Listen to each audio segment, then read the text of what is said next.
अथ श्रीयन्त्रोद्धारक हनुमत्स्तोत्रम्। आपदामपहर्तारं दातारं सर्वसम्पदां लोकाभिरामं श्रीरामं भूयो भूयो नमाम्यहम्। रामाय रामभद्राय रामचन्द्राय वेधसे रघुनाथाय नाथाय सीतायाः पतये नमः।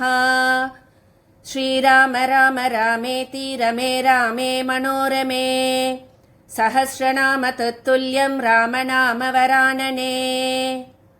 ॐ नमामि दूतं रामस्य सुखदं च सुरद्रुमं पीनवृत्तमहाबाहुं सर्वशत्रुनिवारणं नानारत्नसमायुक्तं कुण्डलादिविराजितं सर्वदाभीष्टदातारं सतां वैदृढमावहे। वासिनं चक्रतीर्थस्य दक्षिणस्य गिरौ सदा तुङ्गाम्भोधितरङ्गस्य वातेन परिशोभिते नानादेशो गतैः सद्भिः सेव्यमानं नृपोत्तमैः धूपदीपादिनैवेद्यैः पञ्चखाद्यैश्च शक्तितः।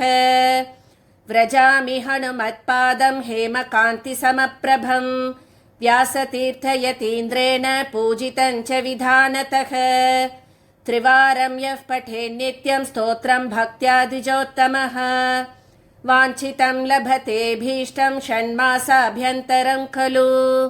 पुत्रार्थी लभते पुत्रं यशोर्थी लभते यशः विद्यार्थी लभते विद्यां धनार्थी धनमाप्नुयात्। सर्वथा मास्तु सन्देहो हरिः साक्षी जगत्पतिः यः करोत्यत्र सन्देहं स याति नरकं ध्रुवम्। इति श्रीव्यासतीर्थविरचित श्रीयन्त्रोद्धारक हनुमत्स्तोत्रं सम्पूर्णम्।